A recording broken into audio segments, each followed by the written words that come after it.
Fantasy football podcast called Living the Stream comes to you each week. Streaming recommendations during NFL season, it's not just tongue-in-cheek. Quarterback, defense, tight end recommendations based on opposition matchup. Here are your podcast hosts, JJ Zacharyson and Danny Carter, living the stream. Welcome, ladies and gentlemen, to another episode of Living the Stream. I'm JJ Zacharyson, the late-round quarterback, and as always, I am joined by my lovely co-host, Denny Carter. Denny, what's going on, buddy? I don't know. On a Tuesday late afternoon, I don't know. It must be the lack of soy and dairy. Yeah, maybe. I feel like last week we were a little dull. Like we didn't bring our A game on last week. A little preoccupied. The trade deadline, as we talked about, was there on that day. It's a new week. It's a new Tuesday. So we got to bring the heat a little bit. I always, as I talk about on this show and to you privately, I'm always trying to think about things that we can talk about to open up the show. Yeah. And today, I didn't want to bring something up that's like negative or bring something up that's like, going to bring folks down. So my question to you is, have you seen the guy who was on Wheel of Fortune recently that's going viral? I saw that Ian Rappaport posted about it, but I decided not to watch it. Should I have watched it? No. It's perfect that you didn't watch it because we can talk. We can kick things off right now talking about this. Okay. All right. So there's a puzzle. I didn't have anything set up to like show you the puzzle, and there's going to be way more people listening to the podcast than watching this anyway. So I can at least describe what the puzzle is. Okay. It's a 4-letter word to start. And the second word is clearly yourself, the word yourself. Okay. And then it's the word a, and then the next word is clearly round of blank. So it's blank yourself a round of blank. Okay. The first word is 4 letters. The last word has the A as the first letter. And then there's 3 letters gone. And then it says AUSE. So clearly the last word is applause. Okay. So it's blank yourself a round of applause. And the first word is 4 letters. And the last letter of the first word is E. Okay. So you're like, how on earth could anyone get this wrong? Right? I have no idea where this is going. Okay. How could you possibly get this wrong? Well, here's how you get it wrong. I'm going to put this into the microphone so people can hear his result. Okay. I like to solve the puzzle. Okay, well, let's hear it. Treat yourself a round of sausage. I'm sorry, that's not. He says, treat yourself a round of sausage.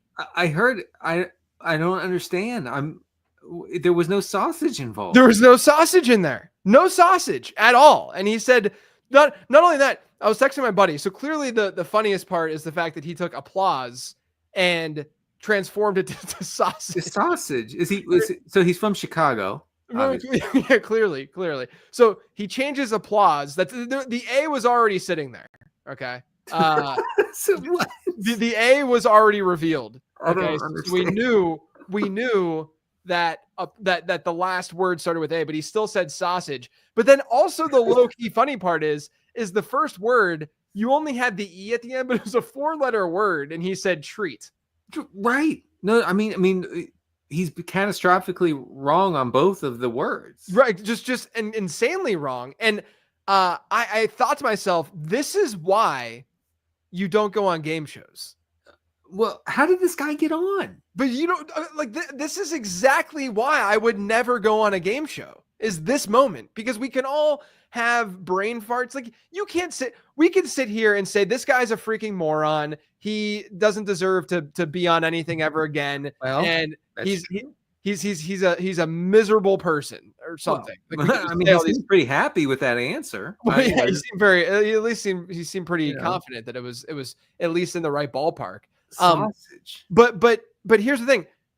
On this show, Denny, you and I say stupid things constantly. I've never said anything stupid. Okay. Constantly. Okay. Imagine the bright lights on you. I do have lights. Do you have light? You have lights there too. I actually have a sun lamp right in front of my computer. Yeah. So I got a light here, the bright lights. But it's different when you're sitting in your office and you're not yes, we're speaking to thousands of people, but we're not sitting in front of them, and you don't have cameras all around you like they do on television. But I'm telling you, I don't think I could ever go on a game show because of moments like these. I'm that might be the thing that I'm most fearful of, is being an absolute moron in front of millions of people. First of all, I have no doubt that you would be excellent on a game show, especially like if you prepped, like you'd be into it. Okay, so wait, don't say anything. Don't say anything. I know, because you're gonna, oh no, I'm stupid. No, you're not. But you would never ever be in this position where you would say, "Give yourself a round of sausage." No. like you would never say something that stupid. But the thing is, that's not a thing. That's not a thing. A round of sausage? It's not a thing. I am so unsure of myself as a human being, to the point where when I do podcasts, okay, before I will re-look things up that is common knowledge that I know is true. Okay, yeah. Just because I'm fearful. I mean, part of it is that, like with the Late Round podcast, I'm the only one who listens to that show before it goes out. Oof, like there's pressure. It's pressure because there's a lot of people listening to that freaking show. There are a lot. I'm literally like making, because everyone will be on top of me, and they are, even when I say something like Xavier Leggett instead of Leggett, and yeah, right. And if I don't stress that properly, someone will be in my mention saying you said this wrong. Like for instance, one day I said archetype really fast, and it was like archetype, right? Like you couldn't really hear the E. Yeah, right. Archetype. Yeah. Right. And someone's like, did you know that it's archetype? Like, it's like, that's so annoying, man. Yes, but that's what happens to me with every episode of my podcast. And so I know what that feeling is like of, if you say something wrong, you are going to be miserable for at least a minute. And doing that in front of millions of people, this guy's going to be miserable for months on end. Yes. I would agree, except for that he's clearly going to get rich off of this. Hopefully. I hope he does. Like he's going to get, like, he's going to be a spokesperson for a sausage company in Chicago, clearly. Yeah. And I don't know why I'm stuck on the Chicago thing. You're very stuck on the Chicago. Where else do you eat sausage? Come on, no one's eating sausage. And, when's the last time you ate sausage, Denny? I don't know. Me, probably a month and a half ago, grilled some. No big deal. Sausage and peppers and onions. Within the past 3 years, probably. And okay, so 3 years ago. I'll grill you some if you come down here. Actually, you and me and Rich had breakfast one time in Vegas. This is like a decade ago. 2015. Yeah, this was like 9 years ago, and you openly talked to us about how you don't like bacon. You guys. And I didn't get sausage and I didn't get bacon, and you guys. This is but for the record, this is like BC JJ, right? This is before everything changed in my life from like a diet perspective. Oh, right. Health perspective. And we were both terribly hungover. Oh, terribly hungover, and there was a buffet, and we ate every carcinogen imaginable at that. Jeez, oh my God. That's right. And we breathed in that cigarette smoke in those casinos. Right. That's right. Just give me all that cigarette smoke, the secondhand smoke. But yeah, and you guys got on me, and I was like, but guys, sausage isn't good. And you didn't agree. I still don't agree. And bacon's delicious too. If you think bacon's bad, you have a problem with your body. Okay? Like this, that's an absurd take. Bacon is one of the most delicious things that you could possibly consume. Do you remember that time period in like 2010-ish where like millions of men made bacon their whole personality? Kind of. It was like we were kind of on the edge of that, I feel like, when we were in Vegas even. Like it was still like a really, really big deal that you were not pro bacon. Right. Exactly. But it was like this cultural thing where it was like bacon. We love bacon. Gotta have bacon all the time. We love it. It's who I am as a person. Kind of. I kind of remember that. Yeah. It was what's the Parks and Rec character? I'm blanking. Which one? The guy who ate all the bacon. I can't remember. No, come on. I'm terrible at remember. I watch TV show. I've watched Parks and Rec probably 3 times, and somebody in the comments, help us out. Come on, you guys? Is it the crazy politician dude? No, guys, come on, comments. Let's go. So is there a TV show Ron that you Swanson. Oh, Ron Swanson. He was that way. He's a bacon guy. Okay. So he was just that way with meat. Yeah, and I love but he was super into bacon. And it was a very, and I was like, wait, so like bacon's like a big deal culturally right now. It was a weird time. I thought you were referring to like a person on the show whose like main bit was that they loved bacon. Oh, that's why I was so confused. I have a Ron Swanson Funko behind me. Yeah. Is there a TV, like a game show that you would actually like love to do that wouldn't be embarrassing for you? Because I can't think of a single one that would be actually fun to do. I feel like I could do well on Price is Right. Yeah, Price is Right wouldn't be that bad. And there's low pressure in Price is Right because everyone's just kind of like, everyone's. I would assume that people that go on Price is Right and that are in the audience are just completely hammered. I used to watch a lot of Price is Right. Same. And I would like participate, and I'd be like, no, you got to go lower. Like when they were guessing the prices of things. I feel like I have a pretty good idea of like the prices of things. That's the right like ballpark to be in. Like I could never do a high stress like Who Wants to Be a Millionaire or something like that. Which Nick Bonadio, who started Number Fire, that's how he got the seed money from going on Who Wants to Be a Millionaire. I didn't know that. Wow. Yeah, he won $100,000 on Who Wants to Be a Millionaire, and it was one of like Regis's comeback episodes. Like no way. Yeah, so if you guys look it up, Nick, friend of the show, obviously, because he was my boss for years at whenever I started at Number Fire and stuff. Nick started. You guys can look up his. I think it's on YouTube and stuff. But he got the seed money for Number Fire via Who Wants to Be a Millionaire. So my career, I know, I was gonna say, is thanks to Regis Philbin. Yeah, I was gonna say Nick goes on Regis's show. Yeah, and you have a very successful career. There you go. It's that easy. It's that easy. All you got to do is have a connection to someone who went on Who Wants to Be a Millionaire. That's it. That's it. Yeah, no big deal. It's a low bar of entry. I do think that Price is Right is the right kind of area to like that kind of game show. Although I guess I would struggle on the Price is Right if they had a carton of eggs. I wouldn't know what to say. Right? Because I don't know if they're jumping around politically at this point. What is it? Is it $1.50? Is it $6? Are egg companies jacking up the prices still? We don't know. Not to get political, of course. No, not to get political. I'm just saying, you never know the price of eggs. Speaking of getting political, this isn't political at all. You know where I'm going on Thursday, Denny? The White House. I am going. Well, it's a Justin Timberlake concert, so it will be a White House. Heyo. Yeah, I'm going to see Justin Timberlake on Thursday. So Justin's doing better then. Evidently, I mean, my gosh, he has hit the. He was down pretty bad for a while. Yeah, he is in rough shape seemingly. But look, if it's a good concert, it's a good concert. I don't have to worry about what he's doing outside the concert. I mean, usually what he's doing outside the concert will make a good concert. Yeah, it's very true. It's very true. I have to say his mugshot.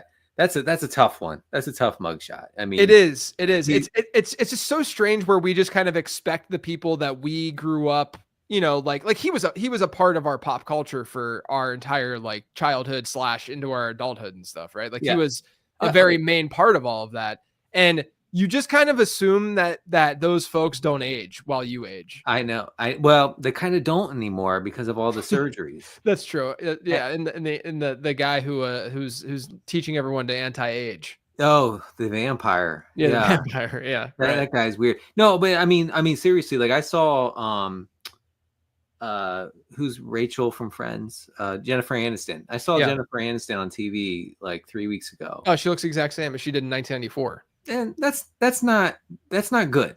No, it's not. Yeah, you need to age. For the culture, it's not good that people don't age anymore. It's not good that Tom Cruise looks today like he did in 1995. Right. Although it's really strange because if you just go back one generation, everyone from that generation looks like they're like, it's like a factor of 2. Yeah. Right. Like a multiplier. Oh, yeah. Like I look back at my pictures of my grandpa, pour some out, and I see my grandpa who, you know, in his 70s, which is where my dad is at now. And my dad looks like he was what my grandpa was when he was 40. Like it's crazy. It is kind of crazy. When Xavier and I watch old horror movies from the 70s and 80s, he will guess someone's age and, you know, be like, oh, that person's in their 40s. Right. And I'm like, Xavier, that person is 19 years old. Yeah. Right. Well, it's like the cast, they'll show like the cast from like Cheers or something like that. Yeah. And when they were filming some of them or some of those episodes, they were like 35. They were like my age. Right. And they look like they're in their 60s. Like not even hyperbole. Yeah. Crazy old. It's so weird. But now we've just gone in the complete opposite direction with celebrities, where now they could play a role on Cheers in their mid 60s and they would look like they're in their 30s. Exactly. So Norm on Cheers was like 32. Yeah. Like, right. What? Yeah, it's wild. It's wild. Like, but it's even like I do think that part of it is what are you laughing at? Bob Harris in the chat.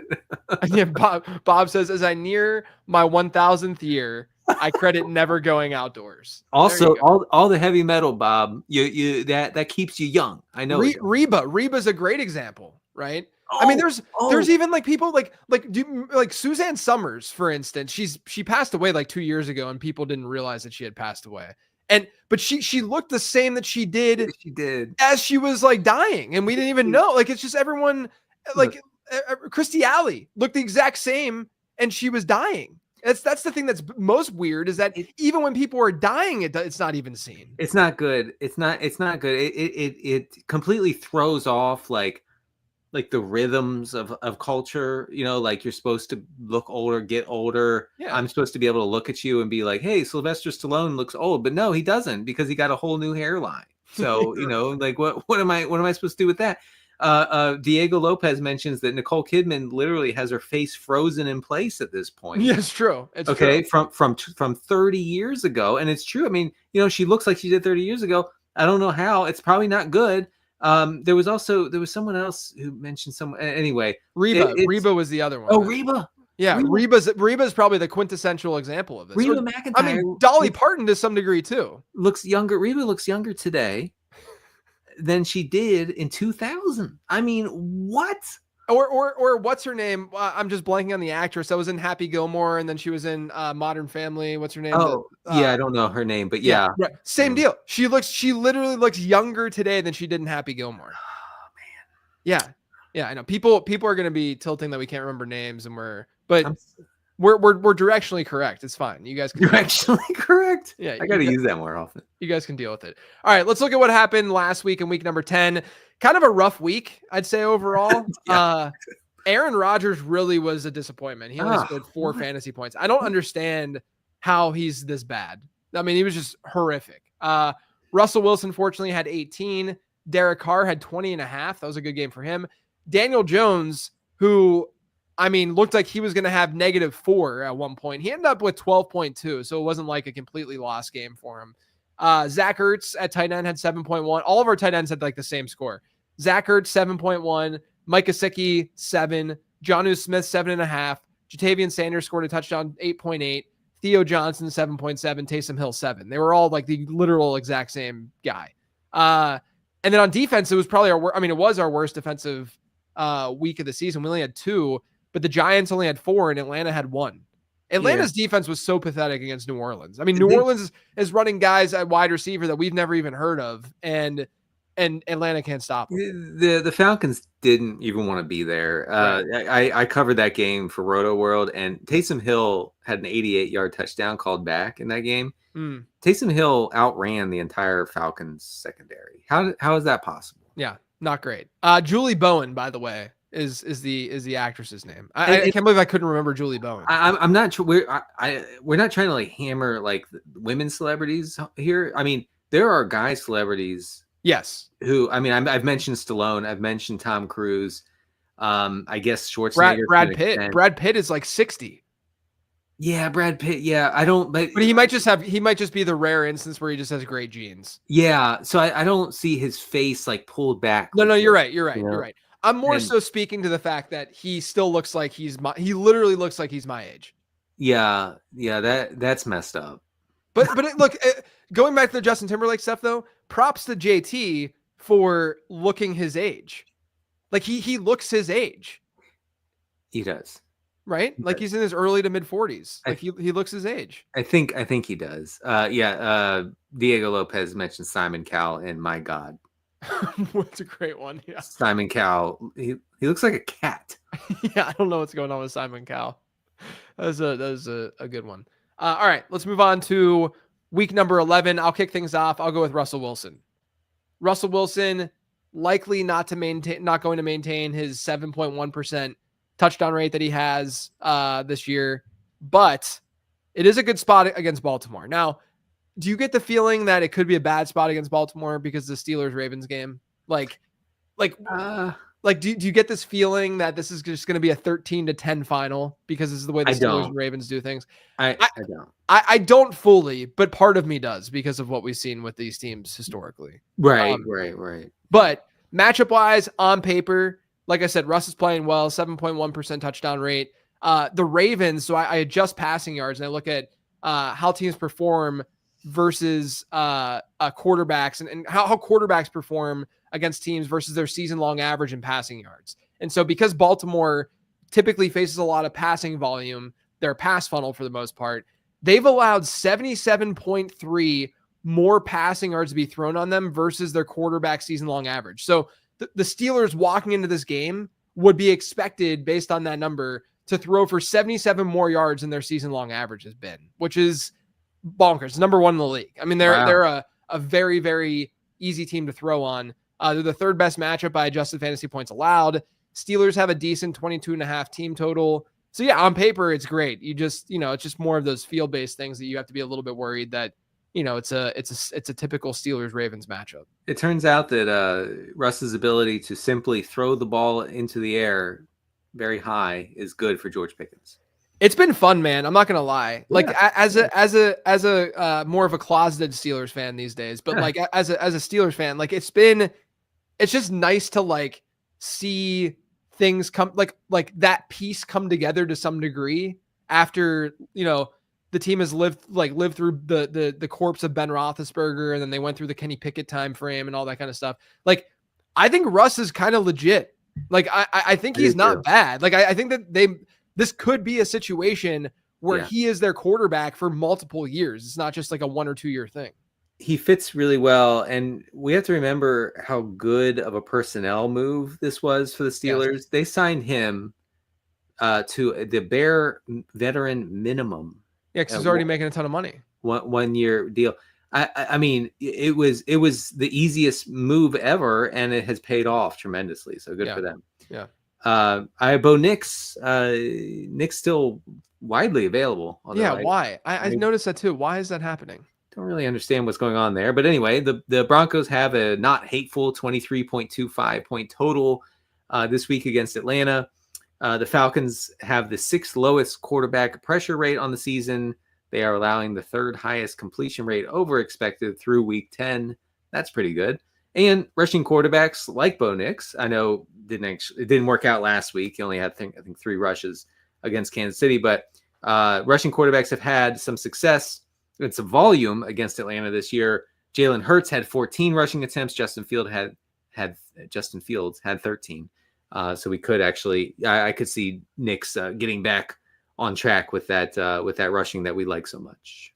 I'm going to go to Drake May against the Rams. This is slightly above average matchup, mostly a neutral matchup, but they have allowed 30 plus 30 passing yards over a quarterback's average this season. I need a friendlier way to say that. Hopefully people are grasping what I'm saying when I say that. It's hard to say. Yeah. It's hard to really like contextualize, but quarterbacks when facing the Rams are throwing for 30 more passing yards than they typically throw for. It's just too much. These advanced stats are hard to talk about. I hope folks realize that. Yeah. Look, May's coming off a 12-point game, but it was against the team that's been best against quarterbacks this year. He was at 19.5, 20.8, 11.5, 15.7. So he's put up some decent performances. He's averaged 44 rushing yards per game in his starts. And this game against the Rams, I'll talk about this a little bit later too when we talk defenses, because I do think, spoiler alert, the Rams are in play despite saying that you can play Drake May. The Rams actually have a pretty good pressure rate defensively, and the Patriots have the worst pressure rate allowed in football. Now, some of that was when Jacoby Brissett was quarterback, of course, but even still, this could be a matchup where we see Drake May escape the pocket a little bit more and give us a little bit more rushing volume than he typically gives. But then at the same time, and I can just say this now and save us time when we talk defenses, that makes the Rams defense kind of in play too, because we could end up seeing a decent amount of sacks. So I like Drake May, and then low key, I think the Rams are a decent streamer too. We got to ask Drake May. Drake, if you're listening, please stop running head first into everything. It just feels like you're just trying to give yourself a brain injury. You know, he's from my area where I live. Oh yeah, okay. Yeah. Maybe I'll talk to him over the offseason if he's hey buddy, slide or get out of bounds. Watch how Lamar Jackson does it. Yeah. The guy never takes a hit. Jameis Winston against his former team in the Saints. It is revenge season. That's all you need to know. Now it's this game is actually up 2.5 points from Monday. It's up to 44.5. So we have that going for us. The Saints have faced the 5th highest pass rate over expected on the season, so could see more of that here. And the Browns have been 5% over their expected dropback rate since Jameis Winston took over. Could have lots of volume on Jameis' side, which he will need if he's going to get there. Let's go to Jonnu Smith. He has a 22% target share per game over his last 5. Vegas is the 5th best matchup by adjusted points allowed to tight ends. They have the 10th highest adjusted target share allowed to tight ends. I mean, look, the Dolphins are using tight ends at a much higher rate than any of us expected entering the season. Like I like Jonnu Smith. I actually had Jonnu Smith as a target, like a dart throw this season. And I got him a lot in like best ball and stuff as a result. Never did I expect his target share to look like this. It's wild. They've gone from, and I talk about this on my 10 Trends episode that drops tomorrow, but the last 2 years with Mike McDaniel as head coach, because this is his 3rd year there, the tight ends in total, every tight end on Miami had target shares of 9.5% and then 13.4%. This year, they're at 25.1%. So they have completely changed this. This is why Jalen Waddle and Tyreek Hill are struggling, because their running back target shares increased by like 3-ish percentage points. Their tight end target shares literally more than doubled this year. And, you know, I think there's a lot of reasons for that. The offensive line, Jonnu Smith being a much better player than what they had before, but it's at the detriment to their 2 best players on offense. So that's why they're not. Tua's ADOT is 5.9. It's crazy. Yeah. Like his ADOT is 4 yards lower than it was 2 years ago. Like that's absurd. And that is the reason why we're seeing the struggles that we're seeing with the wide receivers. And that's good for Jonnu. It's also why the Dolphins suck. So congratulations. Yeah, exactly. Yeah. Good job, Mike. Yeah, you did great. All right. We're moving on to tight end. We're on it. Yeah. Some would say we're on it. I'm moving on to tight end. I don't know about you. Zach Ertz against the Eagles. He had 4 catches on 8 targets last week against the Steelers. Just looking at the season long numbers, Zach Ertz is 9th in tight end targets and 8th in tight end catches on the season. Crazy. Like that, I'm pretty sure we said this, early in the season, like the Zoomers aren't going to like it, but this is what tight end peak performance looks like. This is this is ideal performance by a tight end. Yeah. Like this halfback, whatever they drafted, that's not happening. Give me a break. Like Zach Ertz was always going to be out there running all the routes, seeing all the tight end targets, and there we go. Eagles profile as a slight pass funnel. I kind of like the environment here for fantasy purposes between the Commanders and Eagles. Yeah. It's a revenge game too. Big revenge game. Oh my gosh. I forgot. I thought he had always been a Commander. Yeah. Big revenge game for Zach Ertz. Will Dissly, Denny, we haven't talked about him that much because Hayden Hurst was out and we could have talked about him then. Yeah. But we didn't because because it was like, okay, what are they really going to do with Will Dissly? And then while Hayden Hurst was out, Dissly does well for 2 games, right? And then Hurst comes back, and then it's like, okay, well, it's too late now to recommend Dissly because Hayden Hurst came back. That's exactly what happened. But Hayden Hurst came back, and Will Dissly is still their tight end 1. And so we have to just recognize Will Dissly as our tight end streaming savior here because he gets the 9th best matchup for tight ends and adjusted points allowed against Cincinnati this week. He has seen his route participation hover like the 68 to 70% range with Hayden Hurst the last couple of weeks. He had a 33% target share last week. I mean, he's their tight end 1. He's their number 1 pass catching tight end. So I think that he deserves a look. I'd probably play Ertz and Jonnu over him, but I still think that Dissly's not a bad play. I like all the Chargers. I mean, obviously against the Bengals, but I also think the Chargers have shown that they are willing to be pass heavy, and not last week because they didn't really have to be against Tennessee, but I think they will have to be here against. Yeah, I had Justin Herbert as a buy over the last week and a half, basically, because people don't realize how good he's been. I wrote him up in the regression files. I think touchdowns are coming. Yeah, he's been good. All right. Defense. On to defenses. I have the Dolphins. Dolphins are 7.5 point home favorites against the Raiders. Dolphins have the 10th best pressure rate against the Raiders team, allowing the 5th most sacks. So what we have is a sack-based floor. Next year, I'll have the drops to put in here. That's like the audio drops. All right. I got Houston. They're kind of on the fringe of being too high roster. Like if Detroit's out there in your league, play Detroit. They're in a very good spot this week. Oh yeah. But Houston gets Dallas. My notes say Dallas is doo-doo is what that's all we need to recognize. But Houston's actually been the number 1 team in the league this year in pressure rate. So combine that with whoever the heck Dallas is starting at quarterback. And I think it's an obvious play this week. And I finally have, is that all I had? No, I have the Browns. The Brownies. The Brownies. Yeah, I mean, the Saints are not a great matchup, but the Browns should be able to pressure Derek Carr per the metrics, and Derek Carr is really bad under pressure. So there you go. I already talked about the Rams. I'll talk about Green Bay. I think Green Bay is kind of the most like available go-to defense this week. They get Chicago. Chicago obviously has had their issues, and they just fired Shane Waldron today. They're going through it, if you will. Oh, yeah. But over the last 2 weeks, they've allowed 15 sacks. The Bears have, and it was you might say, oh well, Green Bay can't pressure the quarterback. Well, the 2 teams they faced were Arizona and New England, who have worse pressure rates than Green Bay does this year. Right, the Patriots pressuring nobody. Yeah, like it's pathetic how bad the Bears' offense has been. Now, there's a chance that like they change things up and things look different, and maybe they're more motivated, what have you. But I think we have to just look at this objectively, look at what the numbers are saying, look at what we've seen over the last month. I sent a tweet out in a post on, I don't think I actually put this one on Blue Sky for some reason. But the Bears haven't thrown a touchdown pass in America since October 6th. Oh my goodness. Good. Like it's crazy how bad the offense has been. So play Green Bay. Coming off a bye too. My gosh. Oh yeah, no, it's over. Yeah. Caleb Williams being sacked on 29% of his pressures. Only Will Levis and Spencer Rattler have been worse this year.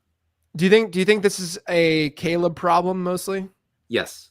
Yeah, I'm kind of I kind of think that this might be a scenario where, in Dynasty, for instance, you might be able to get out after this year because usually we see a little bit of that like installation, if you will, of like, you draft a quarterback really early in your rookie drafts who's a good prospect and his overall value doesn't drop that dramatically. I did a study on this before. Even Kenny Pickett, he barely lost dynasty value from year 1 to year 2, and even Bryce Young, right?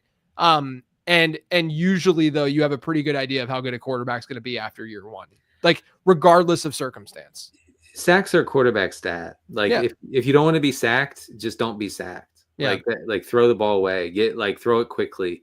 And Caleb Williams doesn't do that. He thinks he's still in college, and it turns out he can't do that. He can't get away with that stuff in the NFL, and he's figuring it out.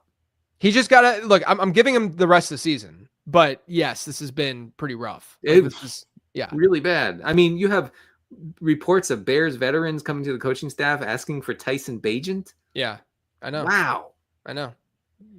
Anyway, let's recap. We have the Rams, the Packers, the Dolphins, the Texans, and the Browns. We have Will Dissly, Jonnu Smith, Zach Ertz, Jameis Winston, Drake May, Russell Wilson, and Bo Nix. Ruffle.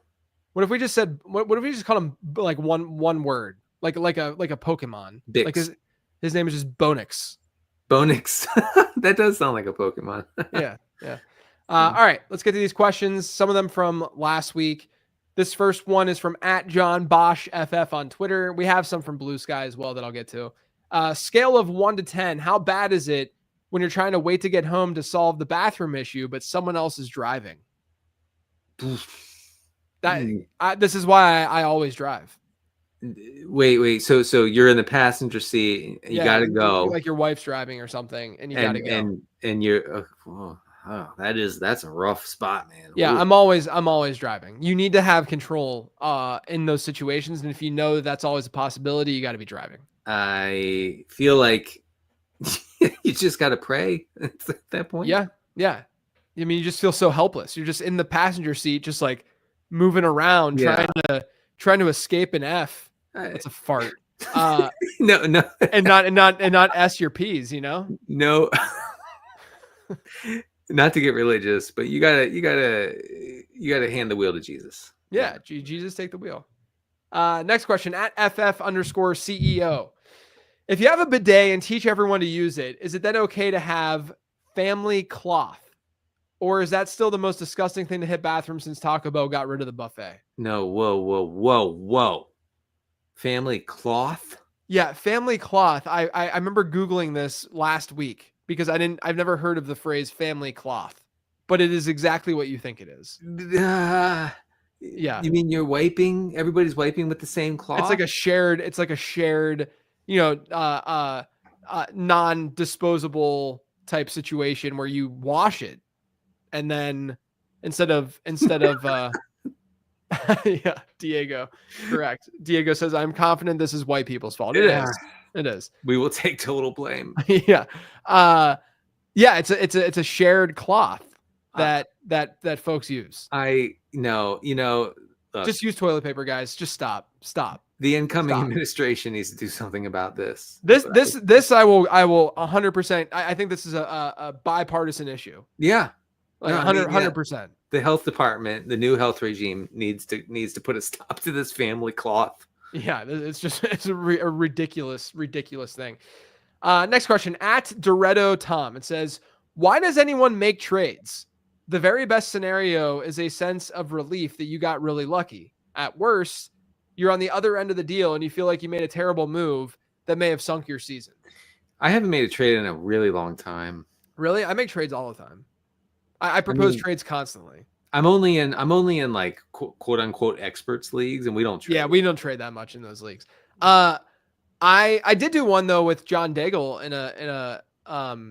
in Rotopats league like 2 weeks ago. Really? Yeah, it was like Bucky Irving, and I had an excess of players. I needed to just get bench space, and I got Marvin Harrison Jr. But regardless, I disagree like really strongly with what is being said here. What are you laughing at right now? The S your P's. Yeah, this says never S your PJs. I know. I know. Your phrase is very. Is this a dynasty league? No. It wasn't. No. Dago was Hawkinson, not Otten. That's right. Oh. I had Travis Kelce, so I'm like, I got this extra guy in Hawkinson. I have Bucky Irving all over my redraft teams, and then so it's basically Bucky and Hawk for Marvin Harrison because it's a pretty wide receiver heavy league. I love that Daigle is watching the show as I'm talking about him. Hey, John. Could you imagine just saying someone's name and then they just show up in chat? Yeah. I mean, my gosh. Wow. Yeah. Anyway, so Daigle needed this is a perfect example. Daigle needed depth. I didn't need depth. Like I was good on that front, and I needed space because it's a really short bench in a super flex league. And so I'm like, hey, let's do it. I texted him, let's just do this deal. Really easy. Like he was, it was just 3 or 4 texts. But that's why you do trades. You're doing trades because you're helping both teams. Like both teams can walk away from a trade a winner. That's where Tom is wrong here. I think so. I know you're very pro trade. Yeah, because you can help other teams. You're not confined to doing a running back for running back trade. You can say, I have a lot of running backs. Yeah. You have a lot of wide receivers. Give me a wide receiver and I'll give you a running back. I think people are so scared of losing out. Like that it's like a terror of losing what you have. And that overwhelms the potential of what you might acquire. I think this is actually like a psychological thing. Yeah, no one wants to know that's why people I did a whole entire intro once for 15 transactions that people don't trade because they value the thing that they have more than they should. That's just a psychological bias that people have. But you have to understand that that's how people are, and that's why you typically have to approach people who have a very, very obvious hole in their lineup that they're needing to fill, or you approach teams that are losing and doing poorly, because when your back's up against the wall, you're more vulnerable, right? And so you like every week in leagues where I really want to get a deal done, I will go to my league standings and look at the bottom 4 or 5 teams and propose trades to those teams. Wow. Because I know that they're vulnerable. Like they're like, I need a change because my team sucks, right? You're a monster. Yeah. Gordon Gecko over here. Yeah, I do it all the time. And that's greed is good. Yeah. I mean, I can't say I try to propose fair trades right away. Like I think the one that I did with Daigle, I was just like, hey, let's do this. And it wasn't even there wasn't really even pushback because it was just fair from the start. Yeah. And so that is important too, is to not like approach it with like some lopsided BS that they know that you're trying to pull one on them. So by the way, trades used to be very different before everybody had access to all the information. Yeah, calculators and stuff too. Right. Yeah. Like you used to actually be able to get over on somebody all the time. It was so easy to win fantasy leagues. Like the base. Oh, it was so easy. Like 2010 and 12, I would enter those Yahoo leagues, those redraft leagues on Yahoo, and just crush the whole league every time. I don't do that. I can't do that anymore. Everybody's too good. Yeah. It's like I remember back in my home league, like early on, especially early on. Like I'm talking, we started the home league in like 2003. So like that was very easy to beat my friends with and to like do 2-for-1 deals that clearly favored you. Yeah, and 2-for-1. That was the way to go. Yeah, it was very easy to do that kind of thing. And it's a lot more difficult to do that these days, but you can still get creative and both teams can walk away winning from it. Like the result might be a loss, but you can't assume that every trade results in a win and a loss. A trade can result in a win and a win because of what that team needs at the end of the day. You are an astute spokesman for fantasy football capitalism, just trading back and forth. We have your regular NAFTA going on here. I mean, this is why I do 15 transactions every week too. Like I mean it when I do it. You know, I'm practicing what I preach. Oh, yes, I know. I can attest to that as someone who's been in probably too many leagues with you since you kick my butt all the time. You beat me in Apex this past week, buddy. I did, even though you got a 20 spot from Josh Carty. Yeah, you know, I was looking, I was wishing, I mean, my whole team was like on bye and hurt, so I'm not surprised. I told you going in, I'm like, you're going to absolutely annihilate me this week.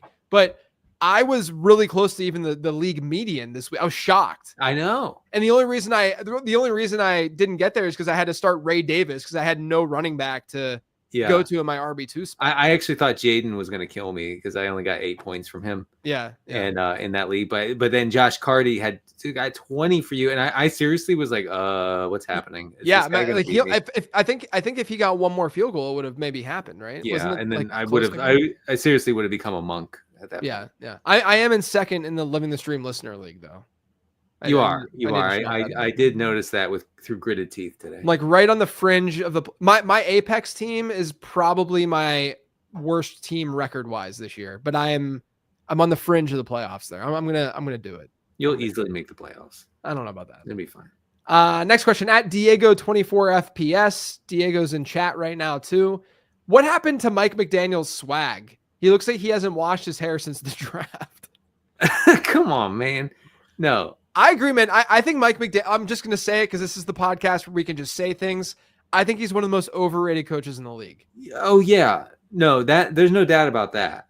It's just like he has done just as well as Brian Flores without the talent or with more talent. The jig is all the way up with McDaniel. I think everyone's realizing this. He had 1 or 2 cool tricks that fooled the league for like a half a season. And then they were like, oh, yeah, if we just stop these 2 cool tricks, then it's over. And the Dolphins' offense stinks now. Okay. Yeah. So it's probably, I can't imagine he would stick around Maybe he'll get next year, maybe. But I think he will. The thing that's so obvious to me though is that they were completely inept when Tua was out, like so ridiculously dysfunctional without Tua, and that's a coaching thing. That is, yes. Look how many times. Like right. I know that I'm a Mike Tomlin truther, and we've talked about Tomlin so much on this show, and you guys are sick of me. It seems like it's only a homer thing. No, Tomlin. Remember when they started like Duck Hodges and stuff, and like these random, and they would win because he's a good coach. He makes adjustments. These guys are paid to make adjustments. He's well compensated, as he said. Well compensated. Sean McVay, when he lost Cooper Kupp and Puka Nacua, they still upset the 49ers because he made adjustments. Yes. He leaned hard on the run. He was very conservative. Like, he didn't like try to do things with his like fourth and fifth string receivers that he would try to do with Nacua and Kupp. So and McDaniel makes none of those adjustments. Getting to his hair for a second. Yeah. Someone in the chat says, Mr. Scamper says that his daughter loves Mike McDaniel's hair, and I have seen that. The ladies love the curls. Okay, I think it looks way better than what he had going on last year. Where he looked it was kind of older. Right? Yeah, which was really hard, pulled back. Parted. What he has now is way better. I know it looks like wet, but that's the product. Like, he has product in it. I am pretty anti wet hair though. I mean, he's a wet boy. Have you ever been a wet boy? I've never been a wet boy. I don't think I'm ever gonna be a wet boy. I don't think I can do that. I mean, my hair would not do it. It would just fall on my face. But I do love the clear framed glasses that he wears. I think that's a cool look. If I had to wear if I had weak eyes like you do, I would wear clear frame glasses. I wish you guys could see how weak my actual prescription is for these things, because it's not. It's helpful for me to see the screen while I'm doing shows and stuff like that. I considered getting clear frames though. I did. Whenever I got these, but then they're cool. They're very.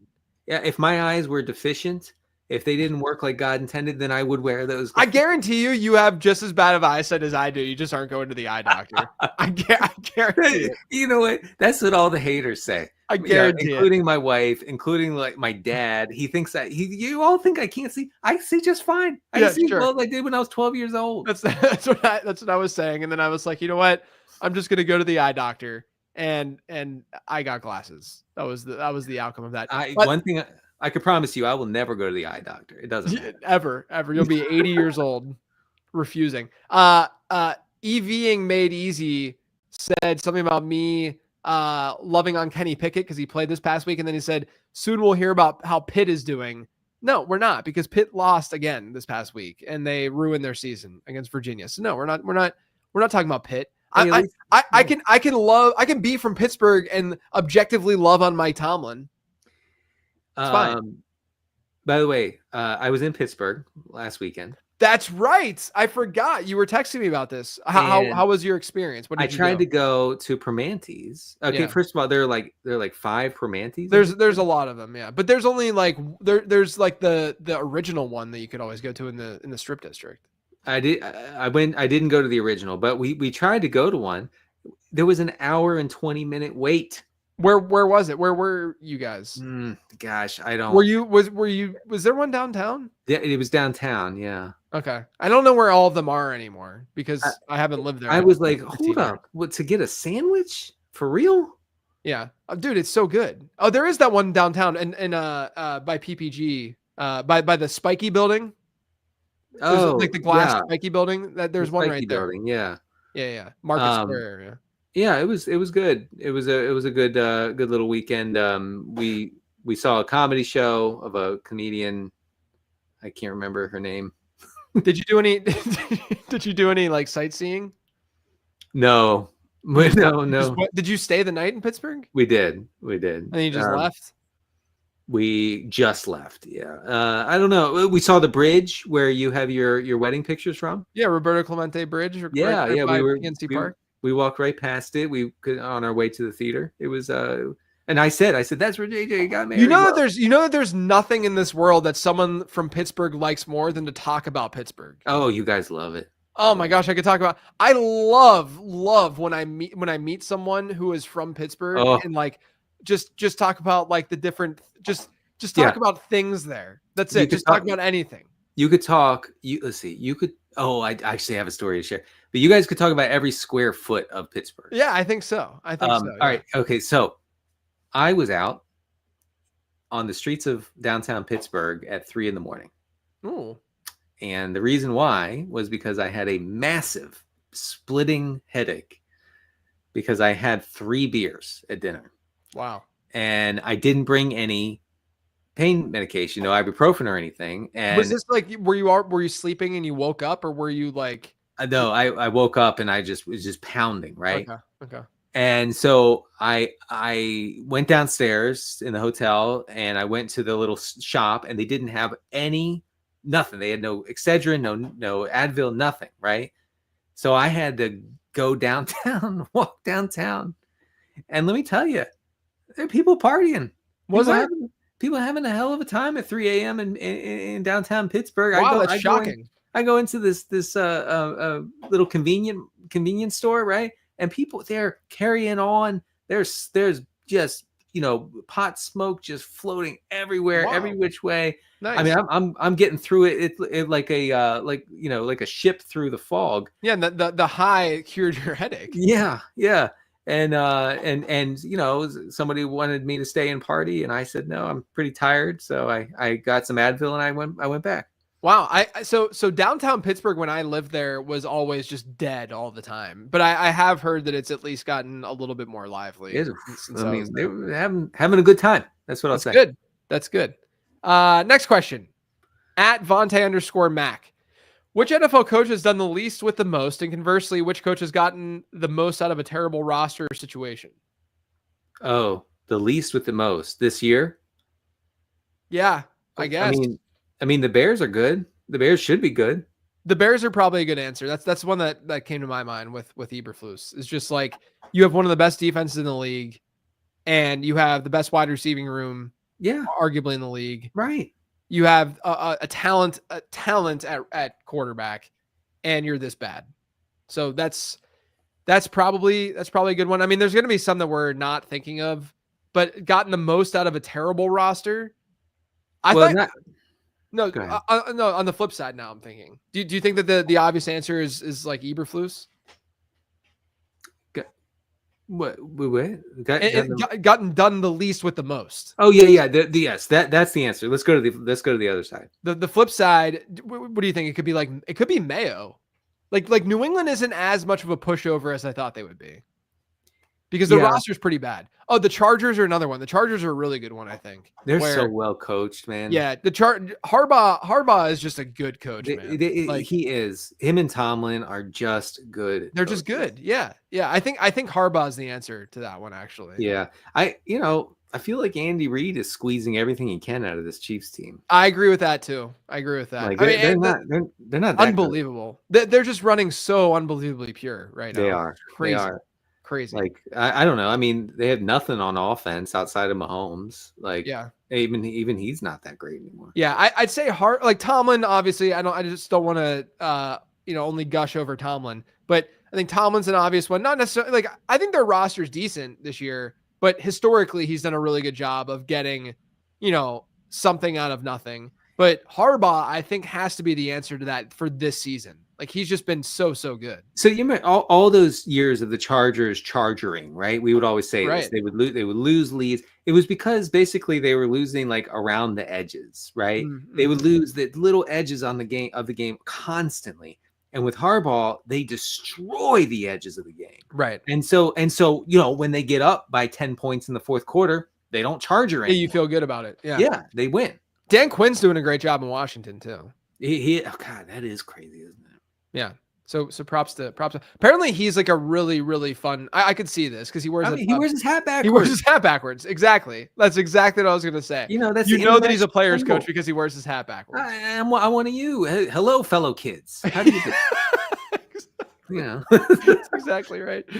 Next question at Charles_Sword.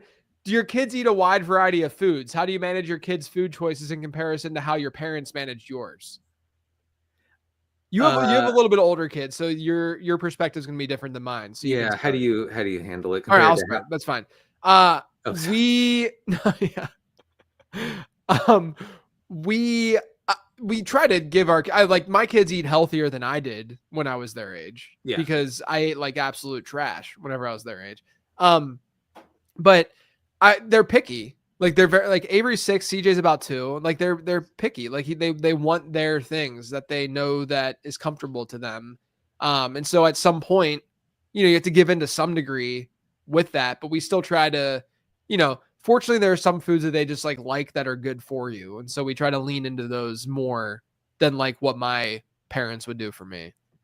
So I didn't used to be allowed to eat any sugary stuff, right? My mom would buy me regular Cheerios, plain, not the honey, not the what do you call it, honey nut, no, nothing, none of that, right? Sugar was very much restricted, and that's something we don't do at all. And real quick, wanted to give a shout out and a recommendation here. My sister-in-law, Sarah Ganginis, wrote a book, and it will be available soon on Amazon, other places where you buy books. It's called Around the Garden We Grow. And actually, my nephew did the illustrations. His name is Aurelio Del Pino. And so it's a family effort, and she is a dietitian who really preaches kind of the gospel of intuitive eating. And that's something we've tried to do with our kids. It's a long story. I don't want to dwell on it too much, but we allow the kids to have pretty much whatever they want in moderation. Yeah, that's how we are too. Like I don't want my kids to grow up like being afraid of a cookie, because that makes things a lot worse when they actually are around cookies. It does. Okay, and here's an anecdote. So my parents, the one thing they used to allow us to have is soda. We had unlimited access to soda for some reason, right? Diet soda. Yeah. And when my friends would come over, my friends who were not allowed to have one sip of soda ever in their lives, when they would come over, they would lose their minds at my house. They would end up drinking a 2-liter bottle of soda in one little play date, right. And because they just lost it. And I'm thinking, what's your deal? What you soda's a big deal to you? It's not to me. Right. All right. We got a couple questions from Blue Sky that we should get to make sure people know that Denny, you are very on Blue Sky. I'm 1 foot in Blue Sky. Yeah. I've switched over to Blue Sky recently. You can find me there. Much better platform, I think, than the current version of X. It's smooth. It's smooth. It runs smoother than X, I would say. And no bots, no nothing. I will say there's a Living the Stream account too, if you'd like to check that out. Yeah, I did favorite a couple of them, so I'll do the 2 that I just favored really quick. First one's from @Eric Flossie. It says uneaten food left on kids' plate after a meal, which is funny that we were just talking about kids eating. So there's uneaten food. Is it A, fair game to eat, B, maybe if it's untouched / uncontaminated, or C, straight to the bin? I mean, I'm gonna eat it if I'm still hungry. Yeah, same. If it's gluten and dairy free. I know that you guys don't know this about me, but I do not eat gluten and I don't consume dairy either, and mostly soy as well. Are you serious right now? Yeah, I'm not a soy boy. Yeah, I am, and so my kids will actually offer it to me before, because they know that I'm a big fat dad and I'm going to eat their food. Yeah. Next question is from @number1punna. This is from Jason Brown and says, question, now that Christmas season is officially here, sorry, Denny, it's here because we need joy. What is your essential kickoff to the Christmas season? A specific movie, a place that you go? First of all, look, I am going to ease off on the anti-Christmas, not the anti-Christmas stuff, but the Christmas ranting and raving. Okay. If you need some joy in your life right now, I know it's a tough time for a lot of people. Yes. You go for it. Go for it. You put up your tree, do whatever you need to do. This changed to me. This all changed when the pandemic hit. Yeah. Whatever. Okay. Yeah. Look, it's no skin off my back. Am I mad? Never. Don't tell anyone I'm mad. What's the one thing? So the one thing I do to start the season sort of is watch National Lampoon's Christmas Vacation. Yeah, that's a good one. I mean, it's really just decorating, I think, for like we're actually going to decorate this weekend because we like to do it before Thanksgiving now because we go travel for Thanksgiving and then we can come back and it'll all be set up, right? It'll all be ready to go. So I'm not looking forward to getting all the Christmas stuff out on Saturday, but that's a tough one. Yeah, that's probably one of the least fun things that you could possibly do is just getting stuff out of the attic and getting things out to decorate. But once it's done, it's great. I actually had to put away our Halloween stuff last week, and that included my little village, not my little village, my enormous Halloween village that I put together with the kids every year. And that took 2.5 hours. So that was it's a lot. Time consuming. It's a lot. We'll do one more. This is back on Twitter at Rawls McCoy. How do you pronounce? I'm just going to spell the word out. Okay. Cause I don't want to pronounce it because then that'd ruin it. Crayon. Crayon. Say that again. I'll get the microphone clip. Crayon. No. Crayon. Crayon. Oh no. Yeah, like crayon, right? Like crayon. Crayon. I have to respectfully disagree. What is this crayon garbage? I mean, I have a little, acknowledgement of the ON. No, there's not. There's none. You're saying crayon. No. Stop. Crayon. Stop. You're saying you're acting like it's a one syllable word. Crayon. No, it's not crayon. It's crayon. Crayon. How do you say orange? Orange. Okay. I love that you set it up like you're a Google, like the person on Google, or like the robot on Google, whatever you well, I mean, it's hard to like try to think about that. Diego Lopez wants to know how we say mirror. Mirror. Yeah. So my mother-in-law says Mira. Mira. Mira. Wow. And I'm like, what? Wow. That's my dad's from Eastern PA, the Lancaster area. And so for the word orange, he says orange. Orange. Yeah. Like out of nowhere. Cause nowhere else in his dialect is it like, does he, he doesn't say like water, like people from Philly say. Oh, water. Yeah. He says orange. But no, I mean, I say things normally because I'm normal. I don't say crayon like a weirdo. All right, let's get the crayons and get out of here then. Yeah, let's do it. Denny, let everyone know where they can find you. Yeah, actually, you can find me on Blue Sky, which again is a good platform, I think. And JJ's over there, kind of, sorta. Rotopat is on Blue Sky. Lots of fantasy folks. We are filling up. I'm serious. It's actually gained 1 million new people over the past week. So check it out. Yeah, I'm on Blue Sky as well, Late Round QB. I'm still on Twitter though, at Late Round QB. Check out all my work over on lateround.com. Denny, someone was talking about us getting milkshakes, but I'm dairy free, so I guess we're doing smoothies now. Nevertheless, that's fine with me. Thanks for listening, everyone. We'll catch you next week. Thank you for listening to Live in the Stream. We hope you enjoyed the internet podcast. Don't forget to subscribe on iTunes now. It won't take long, it's fast.